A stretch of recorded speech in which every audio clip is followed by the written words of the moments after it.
Let's mic देश का मिजाज साउथ। ये है let's mike more than radio. आप सुन रहे हैं दक्षिण भारत की खबरें। कावेरी मुद्दे पर कर्नाटक में तनाव के बीच मुख्यमंत्री डी के शिव कुमार ने तमिलनाडु के मुख्यमंत्री सी जोसेफ विजय के साथ 3 अगस्त को होने वाली बैठक स्थगित कर दी है। यह निर्णय तमिलनाडु को पानी छोड़ने के कावेरी जल प्रबंधन प्राधिकरण के आदेश के खिलाफ कावेरी बेसिन में कन्नड़ कार्यकर्ताओं और किसान संगठनों के विरोध प्रदर्शनों के मद्देनजर लिया गया था। कार्यकर्ताओं ने शिव कुमार को वार्ता आयोजित न करने की चेतावनी दी थी। इसके बाद शिव कुमार ने विजय से स्थिति सामान्य होने तक बैठक स्थगित करने का अनुरोध किया। सीएम विजय का बेंगलुरु दौरा टालने पर डीएम के नेता टीकेएस इलांगोवन ने कहा है कि वे कैसे कह सकते हैं कि तमिलनाडु को कावेरी का पानी नहीं दिया जाएगा। ट्रिब्यूनल ने आदेश देने से पहले पानी की स्थिति का अध्ययन किया होगा। वे इससे बच नहीं सकते। केरल के दक्षिणी जिलों में 24 घंटों में 361 मिलीमीटर तक भारी बारिश के कारण भूस्खलन और मलबा बहने की घटनाओं में 4 लोगों की मौत हो गई है। केरल राज्य आपदा प्रबंधन प्राधिकरण के सदस्य सचिव शेखर लुकोस कुरियाकोस के अनुसार इडुक्की और कोट्टायम जिलों से 2-2 लोगों की मौत हुई।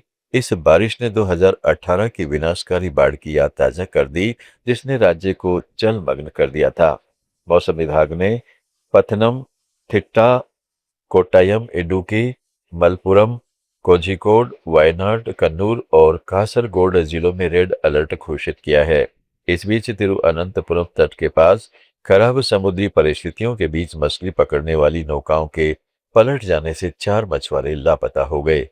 कांग्रेस नेता राहुल गांधी चेन्नई पहुंचे, जहां वे पार्टी की सक्रियता बढ़ाने की पहल संगठन सृजन अभियान के तहत पार्टी पदाधिकारियों से बातचीत करेंगे।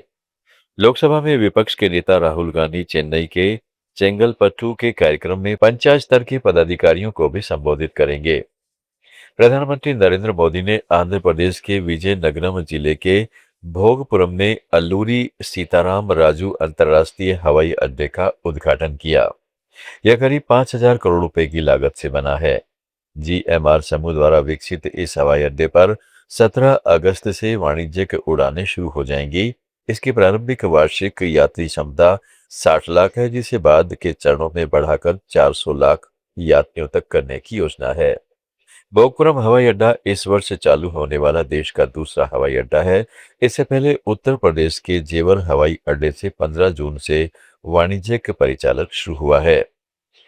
तेलंगाना के भाजपा प्रवक्ता प्रकाश रेड्डी ने आज कपिल सिब्बल को आड़े हाथों लेते हुए कहा, कपिल सिब्बल के कार्यकाल में कई राष्ट्रीय स्तर की परीक्षाओं के पेपर लीक हुए थे।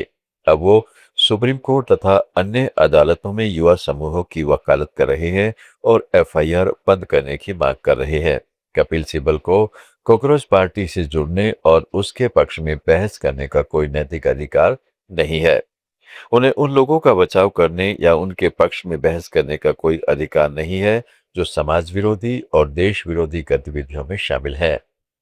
सूचना प्रौद्योगिकी एवं उद्योग मंत्री डी श्रीधर बाबू ने कोंडापुर के तेलंगाना कॉन्ट्रैक्टर्स कल्चरल क्लब में institute of company secretaries of India के हैदराबाद चैप्टर की ओर से हुए 50वें दक्षिण भारत क्षेत्रीय कंपनी सेक्रेटरी सम्मेलन का उद्घाटन किया।